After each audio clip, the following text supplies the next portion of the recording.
Welcome to Board Game Binge, the place where we bring you bite-sized, bingeable board game content from across the industry. I'm your host, James Staley, and in this episode, we're chatting with Max Palmer from Bantam Planet, the publishers of Bantam West board game, a competitive sandbox-style game which delivers this fall.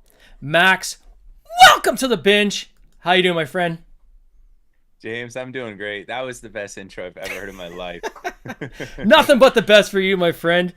Oh man, so we've just met for the first time, but we were chatting off here for like literally 10 minutes, which felt like it went by in 30 seconds. So I am optimistic we're going to get everything we want to talk about in this 30 minutes because we're definitely seeing simpatico. But let's start off very quickly with, so you're in Thailand. So can you give us a quick scenario as to why you're in Thailand and why you've kind of based your business out of there? Oh, thanks, James. So, about maybe 7 years ago, I was a digital nomad. I was traveling around Europe. I was running a digital marketing agency from my laptop. I was living a great life. I loved it. But when you move from cafe to hostel, on repeat for a few years, you get bored of it and you also spend all your money. Yeah. And so I was looking for what's next, where's a place I could move. And I was looking at these economic figures and then these population figures. And I was seeing just like exponential growth was happening in Southeast Asia. And I've never been. And so I said, let's go check it out to my girlfriend. We flew to Malaysia, we flew to Japan, checked out Indonesia, and then we checked out Thailand. And within maybe 15 minutes of being on Bangkok, just being in the city of senses, smelling the flowers, Yeah. seeing the street food, we were just talking about that. Like it's electric, it's addictive. And Oh so yeah. from the I was hooked. I was hooked and I've been here ever since. Yeah, we were saying just off here. I'd been there, I guess roughly 5 years ago now, for a friend's wedding, and we spent a couple days there getting our suits and stuff made in Thailand. But you hit it on the nose. The moment you step onto the street, just the combination of sensory that hits you, it's familiar yet foreign at the same time, and it is that intoxicating culture, right? And the people are so nice and so lovely there, and there really is kind of this mix of kind of like history yet kind of modern day all kind of mixed together, which is super cool. Now you've got a business partner with Bantam Planet as well, right? So there's two of you. Is that how the company's structured? Yeah, so my best friend Ike Brunicardi founded the company in 2020, and then about halfway through working on the prototype of what now became Bantam West, he Yeah. called me one day. It was like 3 a.m. in the morning in Bangkok, and I don't know how his call got through because I thought I had do not disturb on, but thank God it didn't work that night because I answer the call and he pitches me the idea for a publishing company. And he says, "Hey man, I know you're in Thailand. I know you're doing this entrepreneurial stuff and you invest in some stuff. I have a pitch for you." And he pitched me the idea of like, "Hey, we could create our own company that it takes place in its own planet, and we can have all of our IP and all of our games and all of our experiences and our entertainment. It could all take place on our planet, and we can do whatever we want. All the lessons we wish the world learned, we could have it happen there. All the stories we wish that weren't happening here, we could do it there." And my first game, I think we should do a kind of cowboy style game, Mm. kind of strangely familiar of a theme to people, even though no one's actually ever really lived a truly cowboy world today. But it seems so oddly familiar to all of us. So we chose kind of a cowboy theme to introduce people to our foreign world. And in fact, like yeah, that's we started it, and we he was in the US at the time when Mm. we started it. He was in the military actually. He was 82nd um Airborne Division, Oh Army wow. Ranger. And so doing this game company was kind of an escape for him. And pretty soon we just started doing these nightly calls and we slowly started building out the business from there. So when you're trying to kind of do this virtually, right? Because most people, I think, now let me the caveat behind that is most, not all, but most people usually the beginning of that game design, game setup is kind of coming together in a physical form, working through it. And when you guys started this, did he already have a game for you guys, or did you literally start building the game out and kind of design the game almost in a virtual setting? You have to do both. So you can never skip the good old post-it note era. Yeah. And he did the sticky note era excellently. Like he had a group of trusted friends in the military Mm. who kind of were really close and really trustworthy. And he would basically lure them in with free beer and pizza on Friday nights and say, "Hey, want to play this game I have on paper, you know?" Yeah. And he went through multiple iterations. He'd implement their feedback, he'd ask questions, he'd revision. As soon as kind of had like a good concept down, then it went to the Canva stage. Mm. Now you're on Canva and you're doing some amateur photoshopping, doing some Sure. old school, taking some Red Dead Redemption character photos, putting them in for like bootleg kind of prototype kind of Yep. stuff. And he kind of Frankensteined a prototype that way in person.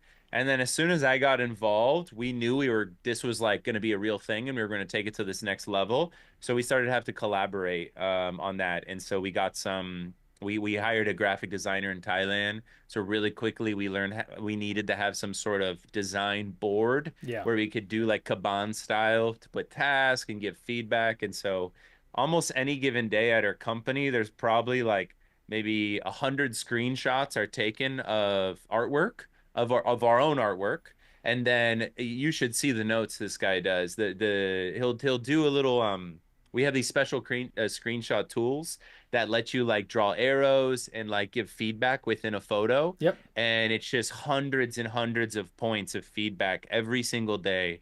Revision. Every single component. Our game has hundreds of components, so you can imagine that adds up. But Oh yeah. now it's almost all online. We still do the in-person experience, especially for play testing and for kind of like getting that real demo experience. But for most of it, it's online these days, just kind of hashing it out. It's amazing how the tools have really helped accelerate the process for a lot of people, right?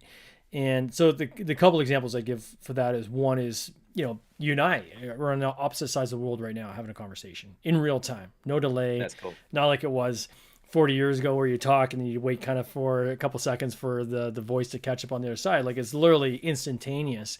And that gives you the ability to really pull in talent from around the world, right? So you're no longer Yeah. just focused on talent in your immediate area, but you can literally pull in global talent. And there is a lot of great talent. I mean, a lot of the RSI I've used, I've got one in Colombia, I've got another one in Brazil. They've worked on some of my games. I've got another one here in Canada that's very talented, right? So it's kind of finding the talent that matches what you're trying to create and not being kind of confined to, okay, who is available in my immediate area? Does it match their style? Does it not match their style? Now you can say, no, here's the style I need. Let me open this kind of net up to the global marketplace and see who I can find to help with that. The other thing I would Absolutely. say is iterations, right? So you're saying like using Red Dead Redemption is a great example of this, where you have clearly an IP that has lots of characters and images you can grab from, so you can have something you can mock up, right? Yeah, People are because at that time you don't have the artist. You're not an artist. You just right need someone to work with. now you can do that even with AI, right? So, and I know there's just a lot of people that kind of get squirrely over AI, Yeah, we but don't use that. in terms of prototyping, I still believe, whether I'm using stock images or I'm using AI or something to get the visual kind of architecture set up for what I'm trying to create, I have no issue with that whatsoever. I've actually had feedback from some of my artists saying, okay, I understand what you're trying to do now that I Mm, can see kind of your vision that you've pulled together, because you've gone through the iterative process yourself of trying to bring in different images to get kind of to the overall feel and look that you're going for. Now that I can see that, that's shorthanded for me. Now I can go and now illustrate based on my style to match kind of the vision that you're trying to realize. And I think that's a positive direction. Where the slippery slope is some people take that kind of AI generated imagery yeah, they use for prototyping and then they just publish with that, right? Again, I'm not yeah. here to judge. I know there's different financial constraints to that as well, but Hey, usually it's the biggest companies are the biggest offenders of it. that's To the be thing, honest. right? Yeah. But at the very least, I'm a fan of it. I use it myself to again to shorthand. I'm not an artist myself, so for me to explain what I have in my head to someone else, I can very quickly do that using some of these digital tools are out there, right? So I think the next step though is to do the responsible thing, which is then go and hire an artist, which is what we do on our end, to then Absolutely. say, okay, let's get an artist name on this game. When you said you're doing like this digital marketing agent, so what does that mean? Like, is it like more on the digital ad side? Are you focused on, or where are you focused on in terms of your career outside of board games? So I ended up closing that business Hmm. because I wanted to focus more on these other projects. Yeah. When I first came to Thailand, I became a co-owner of a hostel group out here. So my two really main focuses in life are hospitality and games. Yeah. They're my two favorite industries in the world. I kind of think they're delivering the same thing for people Sure. and an immersive experience that kind of transforms your life and you're comfortable and you enjoy your entire experience throughout. Yeah. And so I've gotten involved on some pretty cool hospitality projects out here, including 5-star super properties all the way down to 1-star super cheap hostels that just kind of focus on sustainability. Yeah. Essentially a bed, right? Yeah. Yeah, it's crazy. Well, that's so in terms of taking some of those skills that you had on the digital side over now to the game side, is it more the project management? Is that more where you see your transferable skills?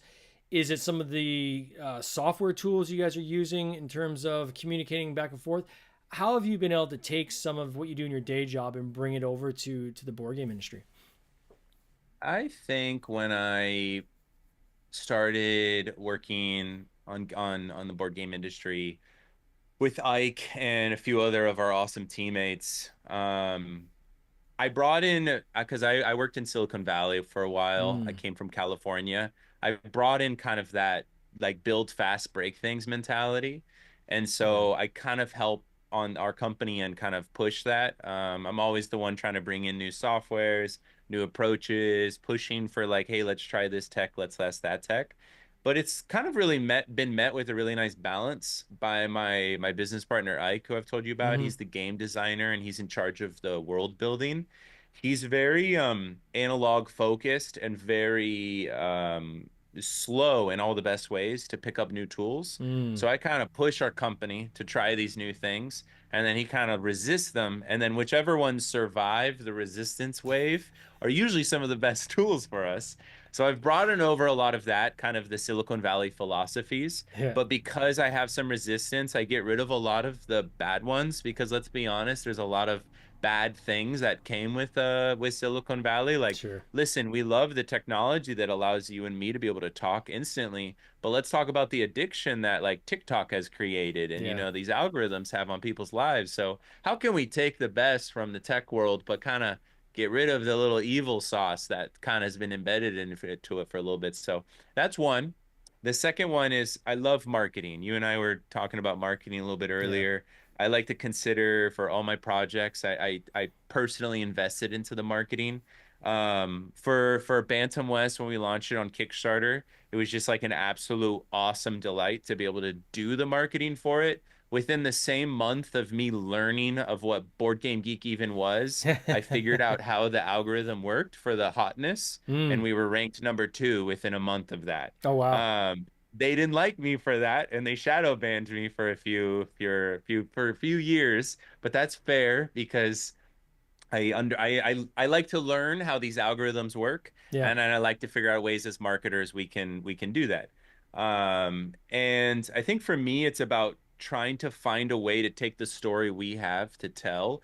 Because honestly, I signed up for this company because I love it. I love the concept. I like our vision of showing the world what Bantam Planet's all about. yeah, And I love who I work with. So for me on marketing with very lean budget, I think technology and these operations and these tools and these softwares and these Silicon Valley theories, they allow a very small board game company such as us to have kind of a big impact, to yeah, kind of we're trying to not spray and pray and reach as many people as possible. But if you talk to some of our customers, we try to reach very immersively into their lives. We have a mm. lot of thematic content. Our website, there's a public facing website, and then there's a lot of secret pages that only specific customers can see because we've Interesting. built an entire cryptic layer. We call it the cipher key system, and it's a combination of password technology and referral code technology that I've embedded into the site.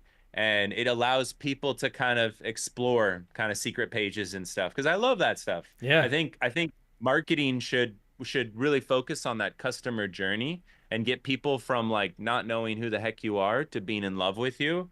And I think in games we have the best opportunity on planet Earth to do that, which is just immerse people more into this entertainment we're building. And so I love bringing all that together for games. I would say your website is very slick. Thank you. It's very cool. When I was kind of scrolling through it and just how things kind of move and kind of follow you and how things kind of cascade together. You can tell that, and if you did it yourself, congrats, because there's a lot of talent behind the design of that website. So, Thank to you. kudos, and I encourage people to go and check it out because it does look awesome. In terms of Well, thank you. Bantam West, so the kind of the first iteration of this world, and so I help me understand. So you've got Bantam Planet, and then you've got this kind of Western kind of Red Dead Redemption style kind of open sandbox game that you've created for tabletop. Is that like Earth, or is it kind of like a Wild West on this imaginary planet, or how does that kind of link those two pieces? Yeah, for sure. Great question. So, Bantam West explores a part of a continent which you could compare to North America, but there's really no parallels Mm, besides just using it for the sake of the argument.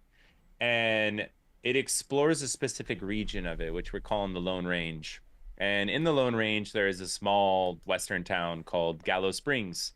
Um, but we we kind of never hid from the very beginning from the Kickstarter. We didn't hide the fact that we want to explore other genres. In fact, we kind of told everyone it in everyday updates. During our Kickstarter campaign, we did something we called the Nomad's Voyage. hmm And the Nomad's Voyage was every update we would first mention the progress we've made on stretch goals and stuff because you got to do the stuff people are really asking about. sure. Then we immediately went into lore and we had a character of the game kind of personally tell you, hey, today we're getting on the train and we're going to go to this destination. And it was pretty interesting because even though the crowdfunding campaign was for Bantam West, every day of the updates for it was a 15-day trip, I think. 15 days, we traveled all around Midland and we explored very different themes. We explored kind of noir style cities. We explored like Viking kind of places. We really were trying to thematically show people like, listen, Bantam West is just the beginning. And we want you to know, like, you're the first people to ever believe in this. We want to show you kind of everything there and get your feedback on it. So it was really invaluable because we were kind of showing the world our kind of thoughts and ideas early, and we were getting early validation and kind of feedback on it from the customers. They were super receptive to it. We did a thematic giveaway every single day. So when we were in one area where there was a bunch of yaks, we gave away a hairy yak, plushie. When we were in like a desert region, we gave away a custom Zippo lighter. When we were at a boxing arena one time, I gave away custom boxing gloves. And we were kind of that's the whole point of marketing, in these giveaways is to hmm just really get people excited about that. So we chose Bantam West because that literally came to Ike in a dream. Like he woke up one day and he was like, "This is the first game," and everything down to like the saloon that you can go into to the mayor's office to the bank, that all came from his original dream. So that was a very, very specific and literal recreation of how he imagined the game could work. Now, here's where it gets really cool for me personally, is the mechanics of the game are all built on something we call the ITS system. That means Immersive Tabletop Simulator. And we built that because we knew, number one, if we could get a really good game mechanic system down from the get-go, we don't need to reinvent the rule books for every single future release. hmm We could basically get a core set of rules down. And so ITS is kind of like the engine. It's every Rockstar game has an engine. Why can't board games have an engine? Dungeons and Dragons has the D20 system. So we were building our own version of that. It took us, we're at ITS version 2 right now. It took us almost 4.5 years to really figure out the rules of how this could work. But what's really cool about that now is all of our future titles that go to all these other regions I told you about, everyone already knows the rules. Mm. Yes, it was quite complex to learn them because it's a very immersive game with a lot of decisions to make. It's mid to heavyweight, it's not a light game. But just like riding a bike, once you learn how to do the complicated stuff in the beginning, it's very intuitive to just jump back into it. So I'm stoked that the ITS system will just kind of allow people to just jump into every future title without reading the rule book for years. So give me an example of like your ITS system. So what's something in your system that you guys do that would be kind of maybe unique to this game or would be common in this game that you would then see in other properties down the road? Yeah, good question. One of the things that Ike was really adamant about was if it makes sense, like if you could imagine yourself in the shoes of the character, because that's how Mm. you play the game. You literally become one of the deadly strangers, which are these immortal characters who, for some reason, they just can't die. Mm. Everyone else can die, but you can't die. And so, what's very unique about that is, and within the ITS system, is the way you move. So, we have these acre systems that you can go explore. If you go look at the artwork, they actually look like when you squint and you see it, the interactions you have with the NPCs, even if it's a tiny little person on that map, they're there. Like you'll go interact with them in real life. Or for example, when you want to move, we call grit. Our action point is basically called a grit. You can do coffee or you can do tobacco. You can choose which grit you basically want. But the point is, it's like a reoccurring system that you basically can do for any future game or something like that. The combat works very similar. You can acquire a new weapon, but it's all based on the same process, the same combat matrix. Mm. And then another one that's very interesting is there's a lot of RPG element to the game. Everyone gets these player boards, and you're kind of looking at the design looks like you're sitting at the desk of that deadly stranger and you're working on your skills and stats. You're building out your gear, you're Mm. doing all that really cool stuff. So I would say the zooming out, like what makes for me personally, makes ITS really unique is it kind of blends RPG elements really well with like sandbox open world elements. So you still have open world dynamic, emergent gameplay, but you can geek out and build out a very specific character. You could be a kind arsonist, if that's even possible. It is in our game. You could be a boozer preacher, which like again, is that possible? Yeah, it's possible. And so it's like everyone has this different ways to win the game every time they play. Both things that are on the board available for everyone, but then also unique things that are available to them just for that specific game. So there's a lot of moving parts to it. Does it reset after every game, or do you save those characters and those characters carry forward then to your next play? That's a great question. Right now, we're super into the idea of being able to reset it because Mm. it's allowed us to get just kind of hundreds of new chances of playing the game.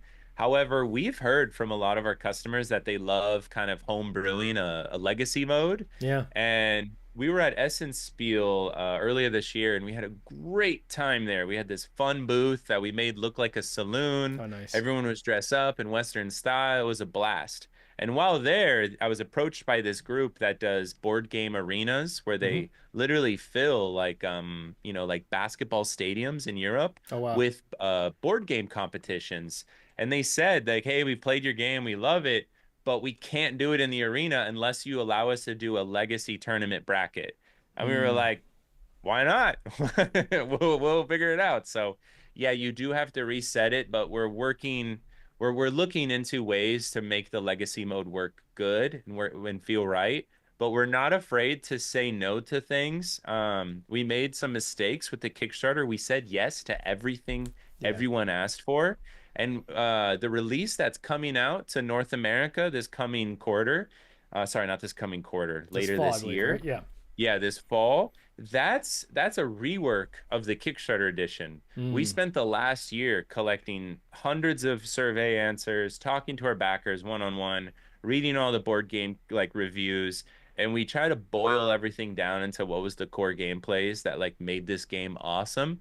And then we cut a lot of the awesome extra stuff that the Kickstarter people got, but makes it impossible to fit in retail. Yeah. Number one, because of the price point. Our game was $100 on Kickstarter minimum and most people bought the 150 US dollar Yeah. pledge. That's not very good in retail. It's a tough sell.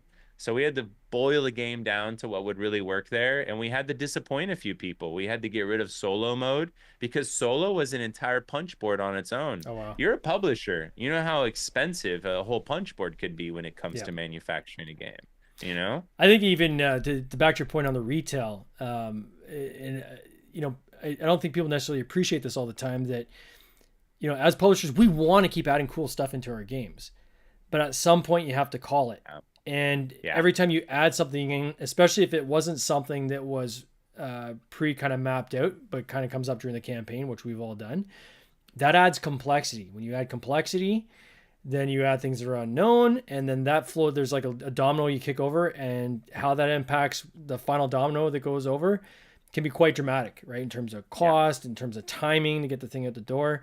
If you talk, say, $100 game on Kickstarter, well, your margins are, I mean, you're going to structure that in a way that obviously you're at the very least break even. Hopefully there's some margin in there for you.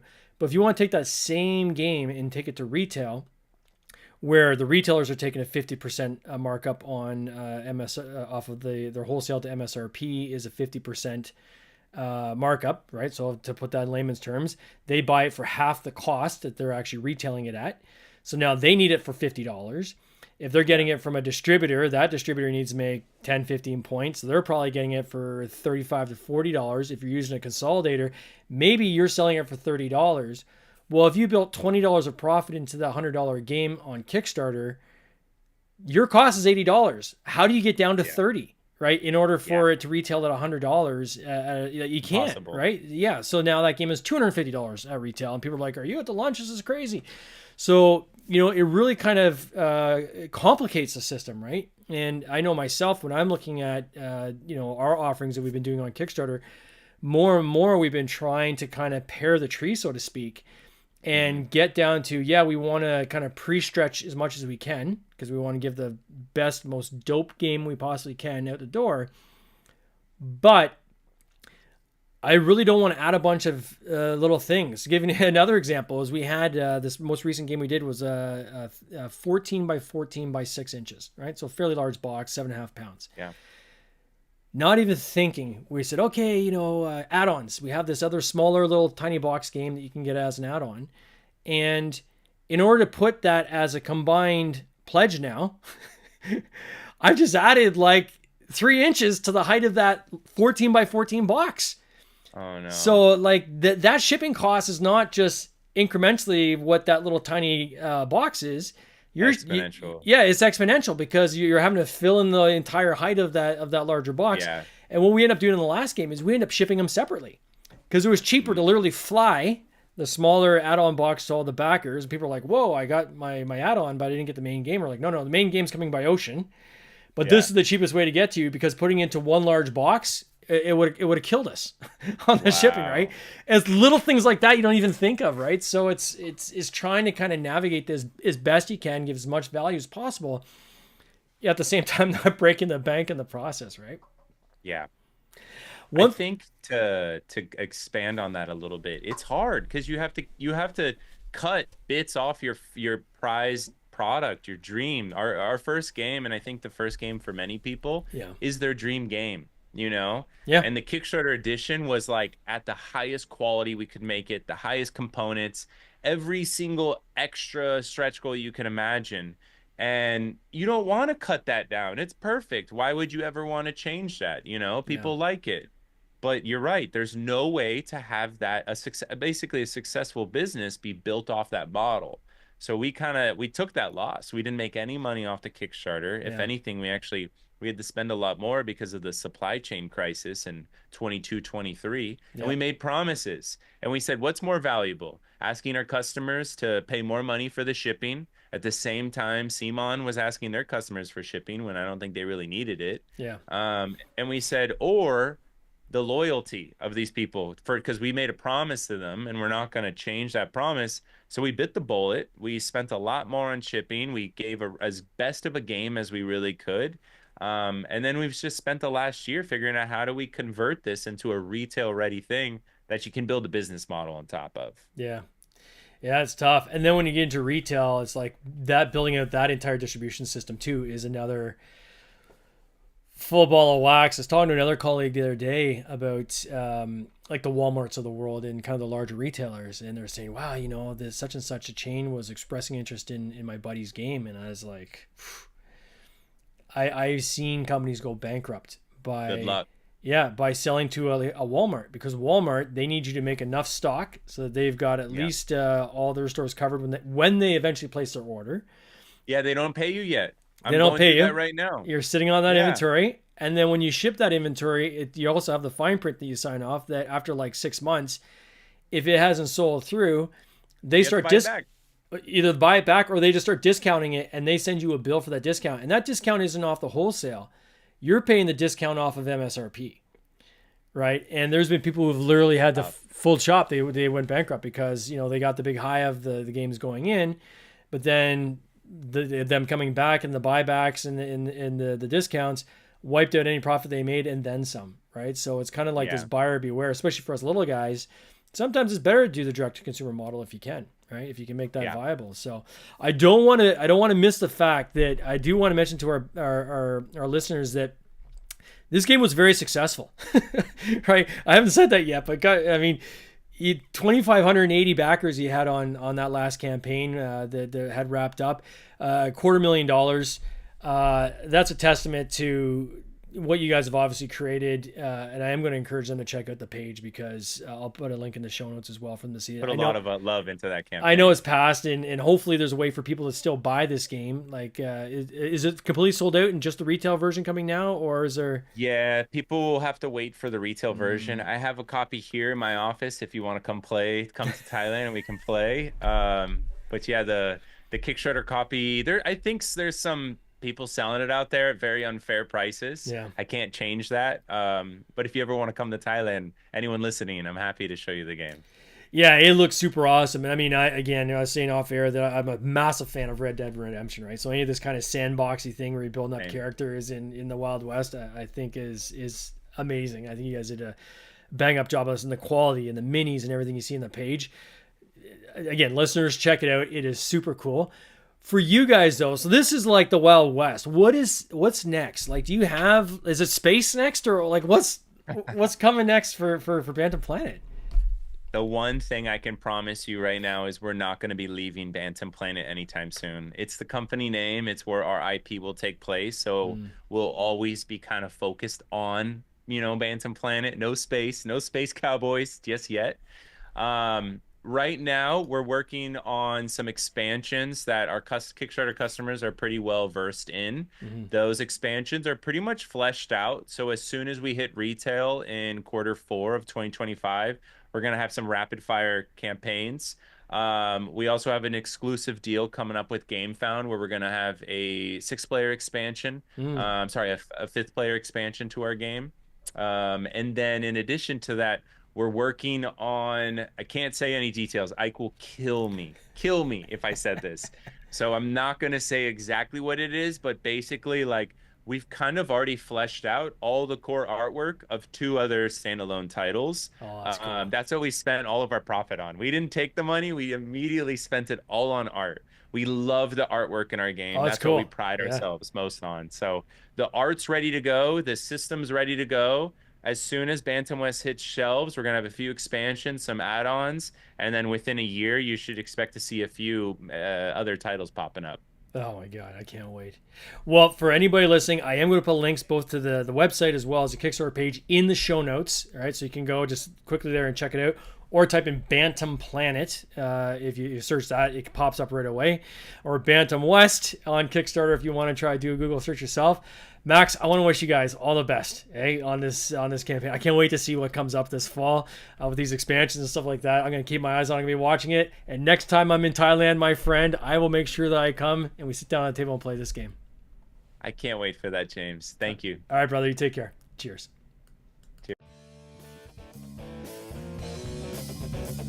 This has been an episode of the Board Game Binge podcast, hosted by James Staley, produced by James Staley and Mike Bruner, with original music by Nick Smith. If you would like to watch these interviews live, simply subscribe to our YouTube channel, Board Game Binge, and you'll get access to live interviews, giveaways, and interesting board game content from across the industry. I can't wait for you to join us. See you next time.